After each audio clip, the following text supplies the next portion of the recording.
Di halaman megah sebuah rumah seorang wanita miliarder, seorang pria muda tiba-tiba tergeletak tak sadarkan diri di atas marmer putih. Nafasnya tersengal, wajahnya pucat, sementara sang kakak, wanita kaya yang dikenal dingin dan angkuh, kini menjerit histeris memohon pertolongan kepada para pembantu.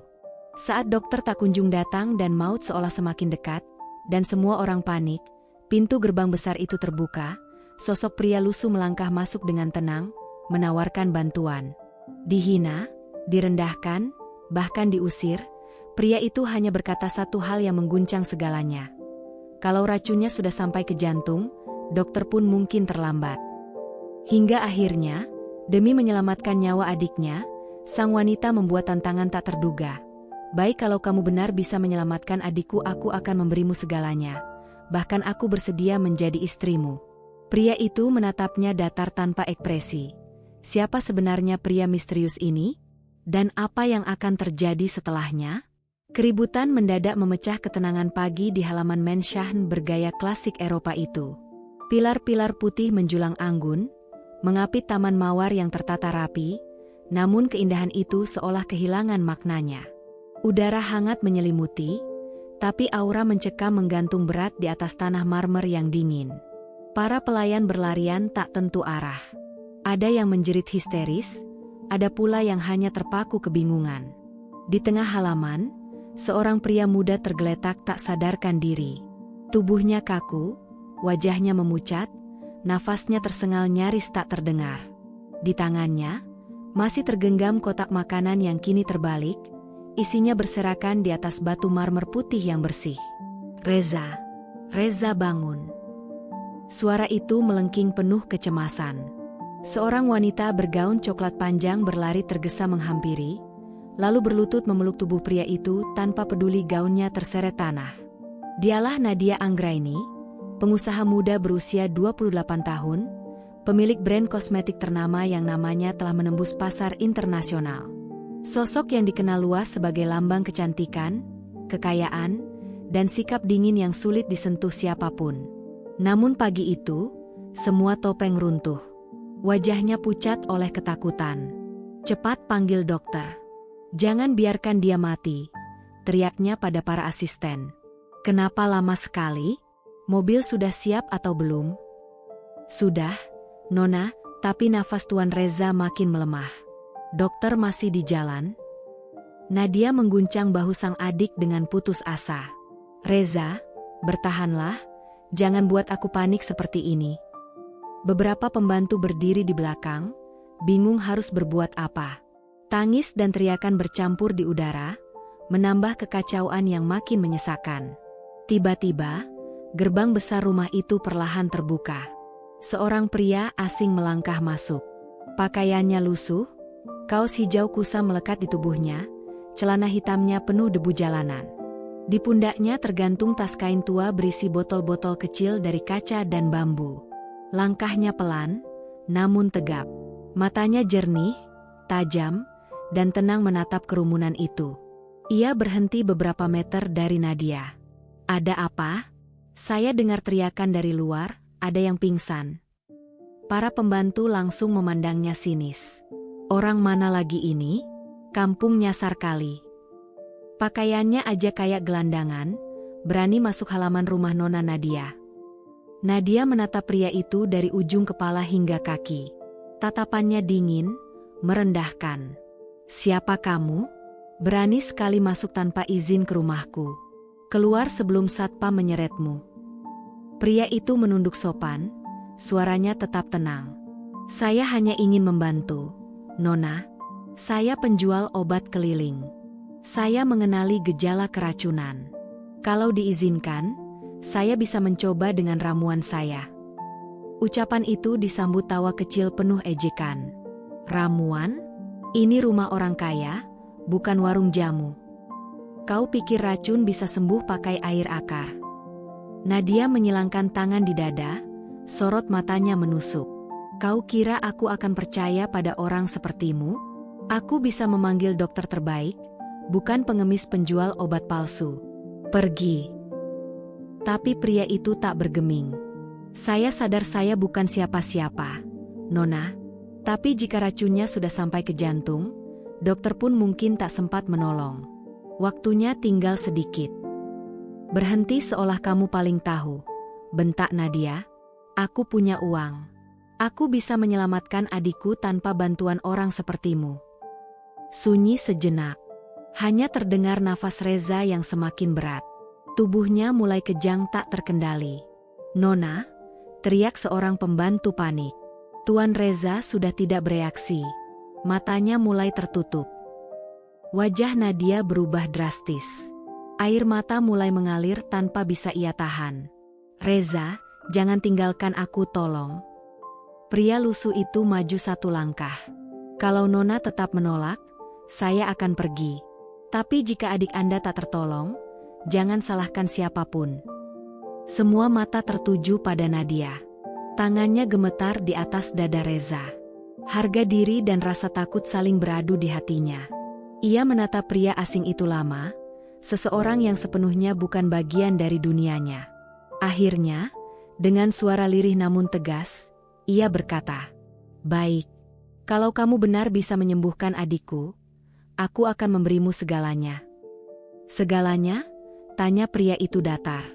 Nadia berdiri perlahan. Kesombongan masih tersisa di wajahnya, namun air mata membasahi pipinya. "Uang, harta, apapun yang kau inginkan." Ia terdiam sejenak, lalu melanjutkan dengan suara bergetar.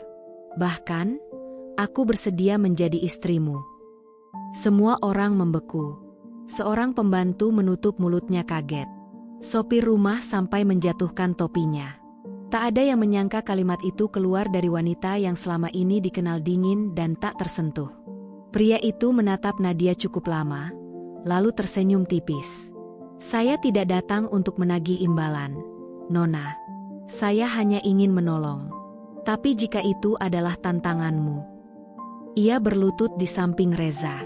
"Saya terima." Nadia hanya bisa diam, mengikuti setiap gerakan pria itu saat ia mengeluarkan botol kecil dari tas kainnya. Cairan di dalamnya berwarna coklat pekat, beraroma tajam seperti campuran akar, daun, dan tanah basah. Seorang pembantu berbisik cemas. "Nona, yakin mau membiarkan dia melakukan ini? Bagaimana kalau tambah parah?" "Tutup mulut kalian," bentak Nadia dengan suara gemetar. "Aku yang bertanggung jawab." Pria itu perlahan membuka mulut Reza, lalu dengan hati-hati meneteskan beberapa tetes cairan ke dalamnya. Setelah itu, ia memijat leher Reza perlahan agar ramuan itu tertelan sempurna. Tangannya kemudian bergerak mengoleskan sisa cairan ke pergelangan tangan dan dada Reza dengan gerakan tenang dan terukur. "Ini racun dari makanan laut yang sudah basi," ucapnya pelan. "Ramuan ini akan menetralkannya perlahan. Beberapa menit lagi kondisinya akan membaik. Tapi semua harus tetap tenang, jangan panik." Tak ada satupun yang berani bersuara.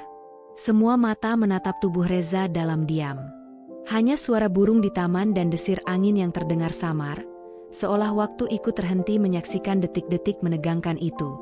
Beberapa menit berlalu. Jari-jari Reza mulai bergerak perlahan. Nafasnya yang tadi tersengal kini terasa lebih teratur. Warna biru di bibirnya memudar, digantikan rona merah yang pelan-pelan kembali.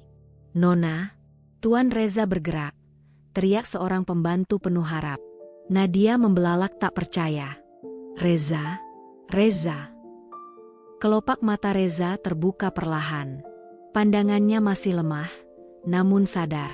"Kak," suaranya lirih, "perutku tadi sakit sekali, tapi sekarang lebih ringan." Air mata Nadia menetes tanpa bisa ia tahan. Ia menoleh ke arah pria lusuh yang tadi begitu ia rendahkan. Suaranya nyaris seperti bisikan. "Kau benar-benar menyembuhkannya."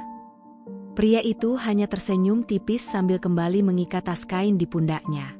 "Saya sudah katakan, Nona, kadang yang tampak sederhana belum tentu tak berharga." Nadia menatapnya lama. Ada sesuatu yang bergetar di dadanya. Bukan rasa malu semata, melainkan perasaan asing yang belum pernah ia kenal sebelumnya. Di bawah langit pagi itu, di halaman rumah megah yang selama ini hanya mengenal kesombongan dan kemewahan, lahirlah awal kisah yang tak pernah diperkirakan siapapun. Kisah antara wanita kaya yang angkuh dan seorang lelaki sederhana yang membawa keajaiban. Suasana halaman berubah hening. Semua orang memandang Reza yang kini perlahan bisa menggerakkan tubuhnya. Nafasnya stabil, wajahnya kembali segar seolah tak pernah berada di ujung maut. Nadia masih berlutut di samping adiknya, matanya basah penuh kelegaan. "Reza, kau benar-benar sadar?" Reza mengangguk lemah. "Aku cuma makan makanan itu, Kak." Tiba-tiba perutku terasa panas, lalu gelap. "Sudah, jangan banyak bicara dulu. Kamu aman sekarang," jawab Nadia lembut, berbeda dari sikapnya yang biasa. Para pembantu tetap berdiri mematung. Hening semakin terasa sampai tiba-tiba terdengar suara mobil melaju cepat dari arah depan rumah. Gerbang terbuka lebar, dan sebuah mobil putih berhenti tepat di depan tangga marmer. Seorang dokter paruh baya keluar tergesa-gesa membawa tas medis. "Di mana pasiennya? Saya dengar keracunan parah." Nadia berdiri perlahan, masih menggenggam tangan Reza. "Dokter, syukurlah Anda datang. Tapi, dia sudah sadar." Dokter mengerutkan kening. "Sudah sadar?" Ia segera memeriksa Reza, mengecek nadi, pupil mata, serta pernapasannya dengan teliti. Ekspresinya berubah terkejut. "Ini aneh, tak ada lagi tanda-tanda racun. Siapa yang menangani sebelum saya?" Semua mata serempak tertuju pada pria lusuh yang berdiri tenang di tepi taman. Ia baru saja menutup botol kecil ramuan dan memasukkannya kembali ke tas kainnya. Dokter melangkah mendekat. "Saudara siapa?" "Saya hanya penjual obat keliling, Pak. Kebetulan lewat dan melihat ada yang pingsan." "Penjual obat keliling?" ulang dokter dengan nada tak percaya. "Apa yang kau berikan padanya?" "Ramuan dari akar tanaman hutan, daun pahit, dan sari bunga liar. Campuran itu menetralisir racun makanan laut basi." Dokter menghela nafas panjang, lalu kembali menatap Reza yang kini terlihat semakin stabil. "Saya tidak tahu harus berkata apa, tapi efeknya luar biasa cepat. Dalam 15 tahun saya jadi dokter, belum pernah saya melihat pemulihan secepat ini." Bisik-bisik mulai terdengar di antara para pembantu. Benar katanya, dia bukan orang biasa. Kirain penipu, ternyata penyelamat. Nadia menatap pria itu lama. Wajahnya masih menyimpan sisa keangkuhan, namun kini bercampur rasa kagum dan malu. Gaunnya kusut, rambutnya sedikit berantakan, namun sorot matanya tak lepas darinya. "Kau benar-benar membuat ramuan itu sendiri?" tanyanya pelan. "Iya, Nona. Saya belajar dari ayah saya, dulu tabib desa. Ramuan ini sudah turun-temurun. Dan kau hanya berjalan dari satu tempat ke tempat lain menjualnya." "Benar. Kadang ada yang percaya, kadang tidak. Tapi saya tetap membawanya. Siapa tahu ada yang membutuhkan." Nadia menunduk pelan. Untuk pertama kalinya, ia tak tahu harus berkata apa. "Tadi aku menghinamu, di depan semua orang." Pria itu tersenyum kecil. "Tidak apa-apa, Nona. Orang sering salah paham. Saya sudah terbiasa." "Tidak," suara Nadia bergetar. "Aku terlalu sombong. Aku pikir uang bisa menyelesaikan segalanya." "Uang memang bisa membeli banyak hal," jawabnya tenang, "tapi tidak bisa membeli waktu. Kalau Nona menunggu dokter beberapa menit lagi, mungkin adik Nona tak akan selamat." Nadia terdiam. Ia menatap Reza yang kini duduk lemah namun tersenyum. Di matanya terpancar rasa syukur yang jarang ia tunjukkan pada siapapun. Reza menoleh pada pria itu. "Terima kasih, Bang. Kakak tadi pasti panik sekali. Kalau bukan karena abang, mungkin aku sudah tidak ada." Pria itu menepuk bahu Reza lembut. "Yang penting sekarang kamu selamat. Hati-hati lain kali, jangan sembarang makan." Salah satu asisten rumah mendekat dengan ragu dan menunduk. "Maaf, Pak, kami semua salah menilai Anda." "Tak perlu berterima kasih," jawabnya sederhana. "Saya hanya melakukan apa yang seharusnya." Dokter mendekati Nadia dan berbisik. Jujur saja, Nona, orang ini luar biasa. Kalau bisa, saya ingin tahu bahan ramuan itu lebih jauh. Pria itu tersenyum sopan. Saya akan menjelaskannya nanti, kalau waktunya tepat. Beberapa pembantu mulai mendekati Damar. Ada yang menyodorkan segelas air, ada pula yang menunduk hormat penuh sungkan. Sosok yang beberapa menit lalu dianggap remeh kini, berubah menjadi figur yang dipandang dengan rasa kagum dan hormat mendalam. Nadia melangkah mendekat perlahan. Setiap langkahnya tampak tenang, namun di balik itu hatinya bergetar tak menentu. Ia berdiri tepat di hadapan Damar, menatapnya lurus tanpa mengalihkan pandangan. Kau tahu, aku tidak terbiasa mengucapkan terima kasih, ucapnya pelan. Tapi kali ini, aku berutang nyawa. Saya tidak menagih balasan, Nona, jawab Damar tenang. Cukup tahu adik Anda selamat, itu sudah lebih dari cukup. Namun Nadia menggeleng pelan. Aku tidak melupakan janjiku. Damar mengerutkan dahi. Janji yang mana? Jika kau bisa menyelamatkannya, aku akan memberikan segalanya, termasuk diriku. Kalimat itu membuat semua orang kembali terdiam. Dokter menatap dengan wajah bingung. Para pembantu saling pandang tak percaya. Damar tersenyum kecil lalu menggeleng pelan. Nona mengucapkannya dalam keadaan panik. Jangan jadikan itu beban. Saya bukan orang yang pantas menempati dunia Nona. Tapi aku yang menentukan siapa yang pantas, potong Nadia tegas. Aku perempuan yang selalu mendapatkan apa yang kuinginkan. Dan sekarang, aku ingin mengenalmu lebih jauh. Damar menunduk, menatap tanah di depannya, seolah sedang menimbang sesuatu yang berat. Kalau begitu, izinkan saya berpikir terlebih dahulu. Dunia kita terlalu berbeda. Berbeda bukan berarti takdir tak bisa mempertemukan, jawab Nadia lirih namun penuh keyakinan. Angin berhembus pelan menggoyangkan kelopak mawar di sekitar taman. Matahari mulai meninggi, memantulkan cahaya lembut ke wajah keduanya yang saling berhadapan. Seorang wanita kaya yang baru saja belajar arti rendah hati, dan seorang pria sederhana yang membawa keajaiban tanpa pamrih. Suasana perlahan kembali tenang. Reza dibawa masuk ke dalam rumah. Dokter menulis laporan medis. Para pembantu mulai membereskan halaman yang tadi kacau. Namun pandangan Nadia tak pernah lepas dari sosok Damar yang kini berdiri di bawah pohon flamboyan dekat pagar, bersiap meninggalkan tempat itu. Ia menatapnya dari kejauhan, lalu berbisik pelan pada dirinya sendiri. Tuhan, siapa sebenarnya dia? Mengapa jantungku tak berhenti bergetar sejak dia datang? Damar menoleh sekali lagi ke arah rumah megah itu, tersenyum tipis, lalu melangkah pergi melewati gerbang besar yang perlahan kembali tertutup. Namun sejak hari itu, tak ada lagi dinding kesombongan yang sama di dalam diri Nadia Anggraini. Ia tahu, hidupnya baru saja berubah oleh seorang pria sederhana bernama Damar. Hari berganti senja. Sinar oranye memantul lembut di dinding mensyahn bergaya Eropa itu, sementara angin sore membawa aroma mawar yang lembut dan menenangkan. Namun di dalam ruang tamu megah, suasana justru terasa sunyi. Terlalu sunyi untuk rumah sebesar itu. Nadia duduk di sofa panjang berlapis beludru coklat, menatap kosong ke arah jendela besar yang menghadap taman depan. Tempat di mana pagi tadi seorang pria berpenampilan sederhana telah mengubah segalanya. Pria yang datang tanpa diundang. Pria yang dihina di hadapan semua orang. Dan pria yang menyelamatkan nyawa adiknya. Ia menghela napas panjang. Siapa sebenarnya dia? Bisiknya pelan. Bayangan wajah Damar terus hadir di benaknya. Tatapan matanya yang tenang, suaranya yang dalam namun lembut, dan senyumnya yang tak pernah menunjukkan dendam sedikit pun. Seorang pembantu masuk membawa secangkir teh hangat. Nona, mau minum dulu? Taruh saja di meja, aku belum haus. Baik, Nona.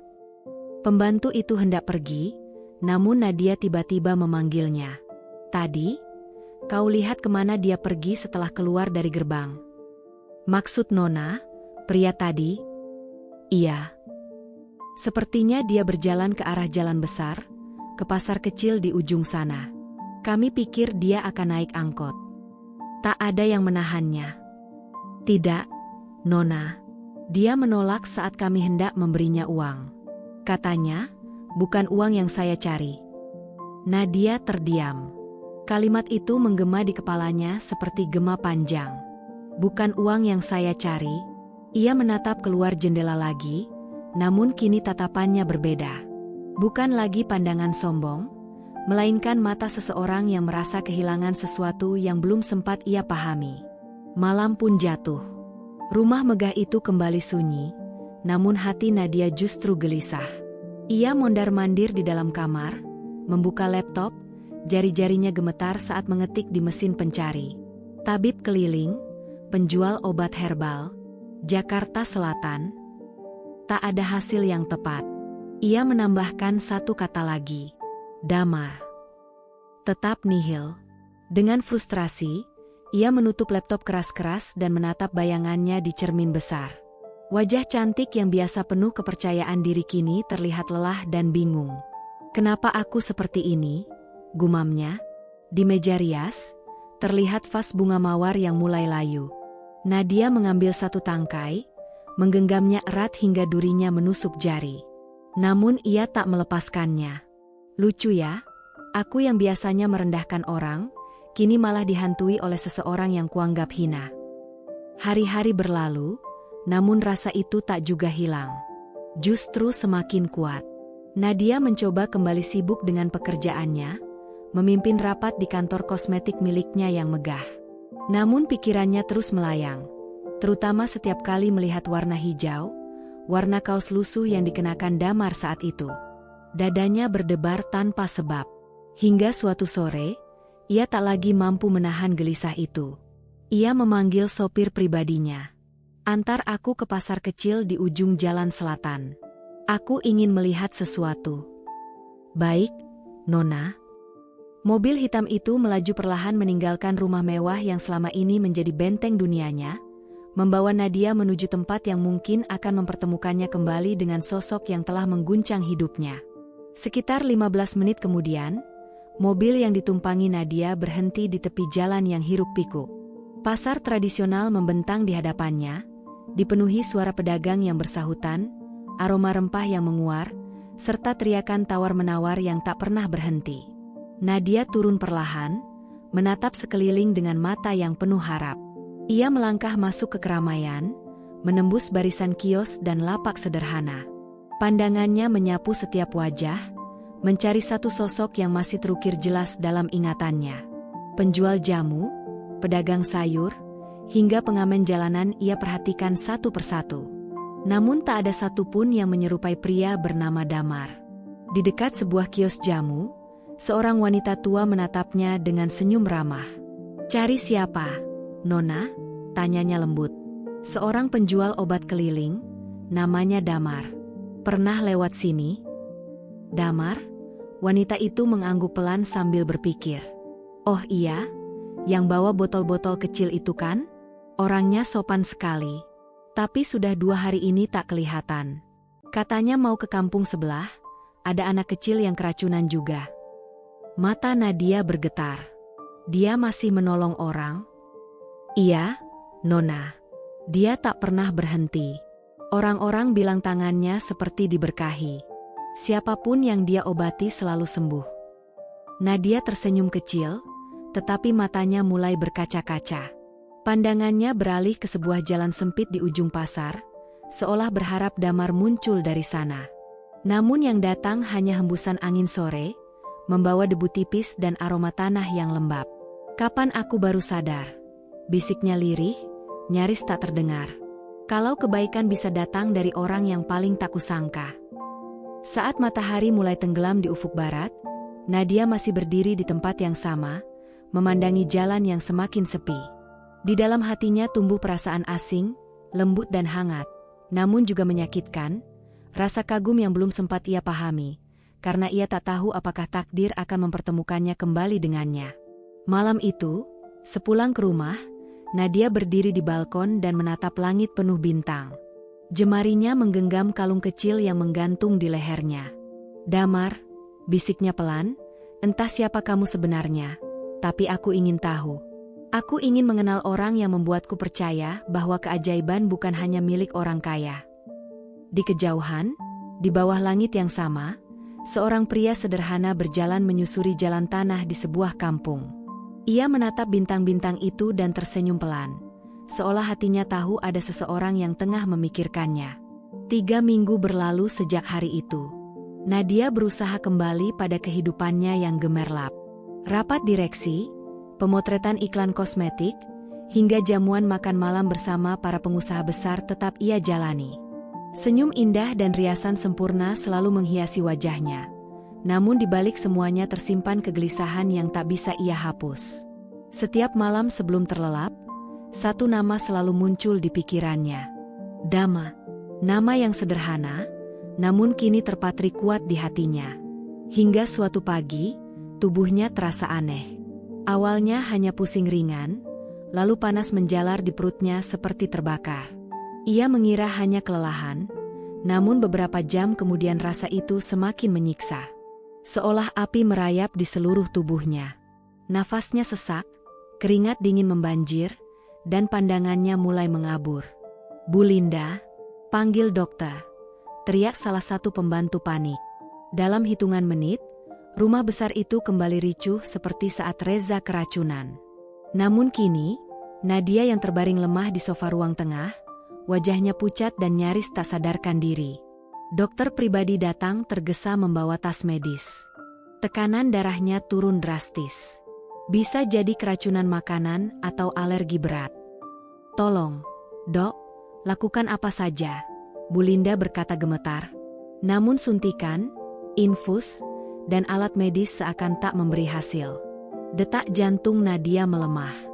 Matanya perlahan terpejam di tengah kepanikan yang semakin mencekam. Tiba-tiba, suara klakson sepeda terdengar dari luar pagar. Semua orang menoleh. Dari celah gerbang yang terbuka, tampak sosok yang sudah lama tak mereka lihat. Baju lusuh, celana hitam panjang, wajah tenang penuh keyakinan. Dama. Ia memandang situasi di hadapannya. Para pembantu berlarian, dokter gelisah, dan di tengah kekacauan itu, wanita yang dulu menghina dirinya kini terbaring tak berdaya. Damar melangkah cepat melewati gerbang. "Ada apa?" tanyanya tenang. "Nona Nadia," jawab seseorang tergesa. "Dia tiba-tiba sakit, dokter belum tahu sebabnya." Damar berlutut di samping tubuh Nadia, memegang pergelangan tangannya perlahan. Dahinya mengernyit. Suhu tubuhnya tinggi, tapi kulitnya dingin. Ini bukan penyakit biasa. Dokter yang berdiri di samping mendengus sinis. "Kau lagi? Ini urusan medis, bukan ramuan pasar." Damar menatapnya sebentar lalu berkata lembut. "Kalau Anda yakin bisa menyelamatkannya, silakan. Tapi waktu kita tidak banyak." Dokter melirik layar monitor. Tekanan darah Nadia semakin menurun. Ia menggigit bibir, lalu akhirnya menunduk. "Obatnya tidak bereaksi, saya tidak tahu kenapa." Damar menarik napas pelan, lalu membuka tas kecil di pundaknya. Ia mengeluarkan botol berisi cairan kehijauan. "Saya pernah melihat gejala ini. Racun yang bekerja lambat dari makanan laut. Biasanya tidak terasa langsung, tapi menyerang perlahan sistem pencernaan." "Racun laut?" Bu Linda membelalak ketakutan. "Iya, dan hanya ramuan ini yang bisa menetralisirnya dengan cepat." Ia membuka tutup botol, lalu meneteskan cairan itu ke bibir Nadia. Beberapa detik berlalu dalam ketegangan. Tak terjadi apa-apa. Semua orang menahan napas. Tiba-tiba tubuh Nadia sedikit menegang. Ia menghela napas panjang. Lalu dari bibirnya keluar suara lirih. "Air." "Dia sadar. Nona sadar." Bu Linda menjerit histeris. Dokter menatap monitor. Detak jantungnya mulai stabil. Tekanan darah perlahan naik. Semua orang terpaku, tak percaya dengan apa yang baru saja mereka saksikan. Damar menatap wajah Nadia dengan sorot lembut. Suaranya tenang, seolah menenangkan badai di dada wanita itu. "Pelan-pelan saja, racunnya sudah keluar sebagian. Nanti tubuhmu akan lemas, tapi kau akan baik-baik saja." Kelopak mata Nadia terbuka perlahan. Pandangannya masih buram, namun ia tahu jelas siapa yang sedang berlutut di sampingnya. "Kau?" gumamnya lemah. "Iya, ini aku," jawab Damar pelan. "Kenapa kau kembali ke sini?" Senyum kecil muncul di bibir pria itu. "Entahlah, mungkin takdir yang membawaku lagi ke tempat ini." Air mata Nadia mengalir perlahan. Ia mencoba mengangkat tangannya, namun Damar menahannya dengan lembut. "Jangan dulu. Istirahatlah, kau butuh tenaga." Namun Nadia justru menggenggam tangannya erat, seakan takut kehilangan. "Tolong, jangan pergi lagi. Jangan tinggalkan aku." Ruangan itu mendadak sunyi. Semua yang berada di sana terdiam, menyaksikan pemandangan yang begitu menyentuh. Seorang wanita kaya raya yang dulu diselimuti kesombongan kini menggenggam tangan lelaki sederhana, seolah hidupnya bergantung padanya. Damar menatap wajahnya lama, lalu berkata pelan, "Aku tidak akan pergi sampai kau benar-benar sembuh." Beberapa hari berlalu, kondisi Nadia perlahan membaik. Setiap pagi Damar datang memeriksa keadaannya, memberinya ramuan, memastikan ia cukup beristirahat. Ia tinggal sementara di rumah itu atas permintaan Reza dan sang ibu. Dalam setiap detik kebersamaan mereka, perlahan dinding yang dulu memisahkan dua dunia itu runtuh satu persatu. Suatu sore di taman belakang, Nadia duduk mengenakan gaun putih sederhana. Rambutnya terurai alami, wajahnya tanpa riasan, namun justru tampak lebih indah dari sebelumnya. Damar datang membawa secangkir ramuan hangat.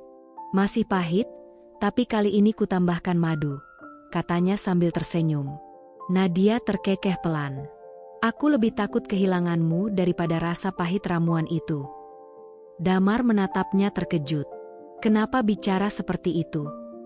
"Karena aku baru menyadari sesuatu," jawab Nadia lirih sambil menatap langit senja. "Selama ini aku sibuk membangun kerajaan dari uang dan kemewahan. Tapi aku lupa bahwa yang membuat hidup terasa berarti adalah ketulusan, bukan kesempurnaan." Angin sore berhembus lembut. Kelopak mawar jatuh perlahan di antara mereka. Damar tersenyum kecil. "Kadang keajaiban datang saat kita berhenti memandang dunia dari atas." Nadia menatapnya dalam-dalam. "Dan aku baru tahu, keajaiban itu bernama kamu." Damar menunduk pelan, seolah menahan sesuatu di dalam hatinya. Ia tak menjawab dengan kata-kata, hanya mengangkat tangannya dan menghapus lembut air mata di pipi Nadia. "Jangan menangis lagi, kau sudah cukup kuat sekarang." Namun dalam diam itu, keduanya tahu, ada sesuatu yang mulai tumbuh di antara mereka. Perasaan yang lahir dari luka, hinaan, dan keajaiban yang menyatukan dua dunia yang selama ini tak pernah bersentuhan. Hari-hari berlalu begitu cepat. Damar kini menjadi sosok yang akrab di rumah besar itu. Para pelayan yang dulu memandang rendah kini menyapanya penuh hormat. Bahkan Reza kerap menemaninya berbincang di taman, membahas ramuan herbal dan filosofi hidup sederhana. Namun yang paling berubah adalah Nadia. Setiap pagi ia menanti suara langkah kaki itu di halaman. Setiap kali Damar datang membawa ramuan, jantungnya berdetak tak menentu. Dan setiap senyum yang diberikan pria itu, membuat dunianya terasa berhenti sejenak. Namun di balik semua itu, bayangan ketakutan perlahan menyusup ke dalam hatinya. Bagaimana jika dunia tahu bahwa pewaris kerajaan kosmetik Nasabel jatuh cinta pada seorang penjual obat keliling? Sore itu, langit mendung. Hujan turun perlahan membasahi jendela ruang baca. Nadia duduk di kursi rotan, menatap foto mendiang ayahnya dalam bingkai perak. "Papa selalu bilang, cinta itu anugerah, tapi juga ujian," bisiknya pelan. "Apakah aku sedang diuji sekarang?" Terdengar ketukan pelan di pintu. "Boleh aku masuk?"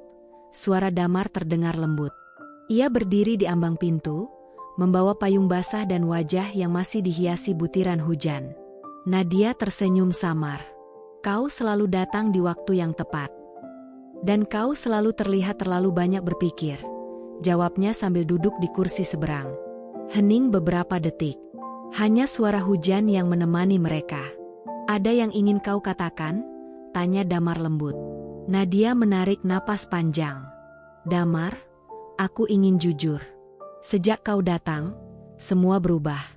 Aku belajar rendah hati, belajar bersyukur, dan aku belajar mencintai. Damar menatapnya dalam-dalam, namun tetap diam. Aku tahu siapa diriku, lanjut Nadia. Aku punya nama besar, perusahaan, dunia yang gemerlap. Tapi anehnya, tak ada yang membuatku setenang saat bersamamu. Matanya mulai basah. Aku tak peduli dunia, Damar. Aku hanya ingin kau tahu, aku mencintaimu. Suasana membeku. Hujan di luar semakin deras, seakan ikut menahan napas. Damar memejamkan mata sejenak sebelum akhirnya berkata pelan. Nadia, jangan ucapkan itu jika suatu hari nanti kau akan menyesal. Kenapa aku harus menyesal? Karena dunia kita berbeda, jawabnya lirih. Aku tidak punya apa-apa. Aku hanya hidup berpindah dari satu kampung ke kampung lain, menolong orang dengan apa yang kupunya. Sementara kau, milik dunia yang gemerlap. Nadia berdiri, melangkah mendekat hingga jarak di antara mereka nyaris tak tersisa. Air mata mengalir di pipinya, namun sorot matanya penuh keteguhan. Dunia gemerlap itu tidak berarti apa-apa, ucapnya bergetar, tanpa seseorang yang membuatku merasa benar-benar hidup, dan orang itu adalah kamu. Damar menghela napas panjang, menundukkan pandangan ke lantai seolah mencari jawaban dari hatinya sendiri. Kalau kau ikut denganku, bisiknya lirih, kau akan kehilangan segalanya. Nama besar, perusahaan, kenyamanan hidupmu. Aku tak bisa memberimu dunia seindah yang kau miliki. Aku tak butuh dunia itu, jawab Nadia pelan. Yang kuinginkan hanya satu dunia, di mana aku bisa menggenggam tanganmu tanpa rasa takut. Ruangan kembali hening. Hanya suara napas mereka yang terasa berat. Damar menatap Nadia lama, lalu berdiri perlahan. Tangannya terangkat, menyentuh pipi Nadia dengan kelembutan yang penuh makna. Aku juga mencintaimu, katanya lirih. Tapi cintaku bukan untuk membuatmu kehilangan segalanya. Cintaku adalah untuk menjagamu dari luka yang dunia ini bisa berikan. Nadia menatapnya penuh haru. Dan kalau aku memilih luka itu demi bersamamu? Damar tersenyum getir. Kalau begitu, aku akan menjadi luka itu, sekaligus obatnya. Nadia tersenyum sambil menangis, lalu memeluknya erat, seolah tak ingin melepaskannya lagi. Namun di luar sana, dunia tak berhenti bergerak. Berita mulai menyebar. Foto-foto mereka berdua terpampang di berbagai media. CEO muda Nadia bela jatuh cinta pada pria misterius.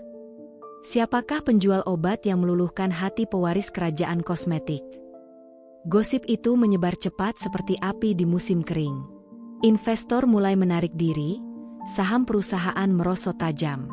Ibunya menangis, Reza marah besar. Nadia, kau akan menghancurkan nama keluarga kita. Aku tak bisa berpura-pura lagi, teriak Nadia. Aku sudah terlalu lama hidup untuk menyenangkan semua orang. Hari itu, Damar datang dengan sorot mata yang lebih berat dari biasanya. Aku harus pergi, ucapnya pelan. Media sudah mencium keberadaanku. Orang-orang akan mempermainkan cerita ini, dan kau yang akan paling terluka. Aku tak mau menjadi alasan kehancuranmu. Nadia menggigil. Tapi kau berjanji tak akan pergi. Aku masih menepati janjiku, jawabnya lembut. Aku tidak pergi dari hatimu, hanya dari dunia yang menolak kita. Ia menggenggam tangan Nadia untuk terakhir kalinya. Jika takdir mengizinkan, aku akan kembali. Jika tidak, biarkan kenangan ini menjadi doa. Damar melangkah pergi di bawah hujan malam, meninggalkan jejak di tanah yang basah. Nadia berlari menuju teras, memanggil namanya berulang-ulang. Namun suara hujan menelan semuanya. Bulan berganti. Sinar matahari pagi menembus jendela ruang kerja Nadia. Ia kembali duduk di kursinya, namun wajahnya kini berbeda. Lebih tenang. Lebih dewasa. Di atas mejanya terletak sebuah botol kecil berisi cairan hijau, ramuan terakhir pemberian Damar. Ia menatapnya sambil tersenyum lembut. Terima kasih. Karena kau pernah hadir dalam hidupku. Reza masuk membawa koran. "Kak, lihat ini." Di halaman utama, terpampang sebuah berita kecil. Damar, tabib keliling, kini membuka klinik gratis untuk warga desa. Di bawah judul itu, foto Damar tersenyum dikelilingi anak-anak dan warga desa yang penuh bahagia. Air mata Nadia jatuh tanpa ia sadari. Namun kali ini bukan karena kesedihan, melainkan karena kebahagiaan dan kebanggaan yang tulus. "Aku bangga padamu," bisiknya lirih. "Dimanapun kamu berada." Di suatu tempat jauh dari hiruk-pikuk kota, di bawah langit senja yang sama, Damar menatap Cakrawala dan tersenyum pelan. "Semoga kau bahagia, Nadia, karena cintaku tak pernah pergi." Dari kisah Nadia Anggraini dan Damar, kita belajar satu hal. Cinta sejati tidak selalu lahir dari dunia yang sama. Kadang Tuhan mempertemukan dua hati dari langit yang berbeda, bukan untuk saling memiliki, melainkan untuk saling menyembuhkan. Karena kekayaan, kecantikan, dan status tak akan berarti apa-apa jika hati kehilangan ketulusan. Dan seringkali, orang yang paling sederhana justru membawa keajaiban terbesar dalam hidup kita.